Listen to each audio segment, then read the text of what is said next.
बिस्मिल्लाहिर्रहमानिर्रहीम। अस्सलाम वालेकुम नाज़रीन। कराची और सिंध के शहरी इलाकों में बसने वाले उर्दू बोलने वालों को कोटा सिस्टम की आड़ में नौकरियों से महरूम रखने का प्लान किसने बनाया? पाकिस्तान पीपल्स पार्टी को उर्दू बोलने वालों से क्या खतरात थे और MQM के क़याम की वजह क्या बनी? आज इस वीडियो के ज़रिए अहम मालूमात आप तक पहुँचाएँगे, मगर आगे बढ़ने से कबल एक गुजारिश कि हमारी इस वीडियो पर लाजमी कमेंट्स कीजिएगा कि हमारी ये वीडियो आपको कैसी लगी। साथ ही इस वीडियो को लाइक कर दीजिए, हमारे चैनल को सब्सक्राइब कर दीजिए और बेल आइकन को लाजिम प्रेस कर दीजिए ताकि हमारी कोई भी वीडियो आपसे मिस ना हो। तो नाज़रीन, आते हैं आज के मौजू की जानिब। नाज़रीन, जुलाई 1977 का महीना पाकिस्तान के लिए वो बदकिस्मत महीना था जब बर्री फ़ौज के सरबराह ज़िया-उल हक ने मुंतखब वज़ीर आज़म ज़ुल्फ़िकार अली भुट्टो का तख्ता उलटकर मुल्क में मार्शल लॉ नाफिज कर दिया। सारे मुल्क में मार्शल लॉ नाफिज कर दिया गया है, कौमी और सूबाई असम्बलियाँ तोड़ दी गई हैं। इस फौजी बगावत को अवामी हलकों में हमायत हासिल नहीं थी। सियासी जमातें हों, दानिश्वर या संजीदा तबका इस फौजी बगावत के ख़िलाफ़ राय देता नज़र आता था।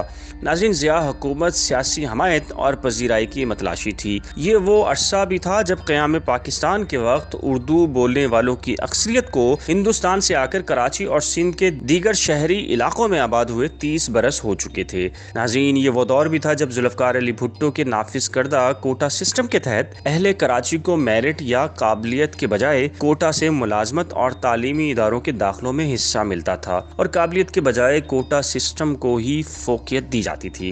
नाज़रीन, पाकिस्तान पीपल्स पार्टी की जानिब से कोटा सिस्टम राइज करने की वजह ये बयान की जाती थी कि कराची या सिंध के शहरी इलाकों में चूँकि तालीम याफ्ता और ज़्यादा काबिल आबादी रहती है, इसलिए तमाम दाखिले या मुलाजमतें कराची या सिंध की शहरी आबादी में बढ़ जाती हैं और मुल्क के दीगर इलाकों के लोग उससे महरूम रह जाते हैं।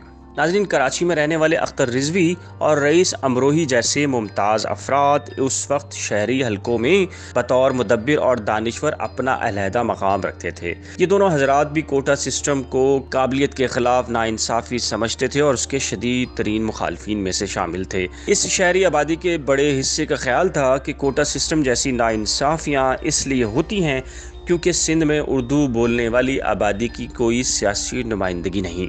यही वजह है कि अख्तर रिजवी और रईस अमरोही जैसे मुमताज़ शहरियों ने ही कराची के नौजवानों को अपनी नुमाइंदा सियासी तंजीम बनाने का रहनुमा ख्याल पेश किया और तंजीम साजी के लिए सियासी मवाद और तरबियत फराहम करने में भी सबसे अहम किरदार अदा किया। इस तरह कराची और सिंध के शहरी इलाकों में बसने वाले उर्दू बोलने वालों की मुंतखब जमात की राह हमवार हुई और फौजी सरबराह ज़िया-उल हक ने उसे ज़ुल्फ़िकार अली भुट्टो के खिलाफ राय आमा हासिल करने के लिए इस्तेमाल किया और MQM के क़याम में अपना भरपूर हिस्सा डाला। उम्मीद है आपको हमारी ये वीडियो पसंद आई होगी। इस वीडियो को मालूमात के लिए अपने अजीज़ व क़ारिब दोस्तों को भेजिए।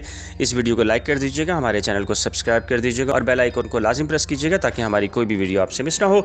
एक नई वीडियो के साथ जल्द हाजिर होंगे, तब तक के लिए खुदा हाफिज़।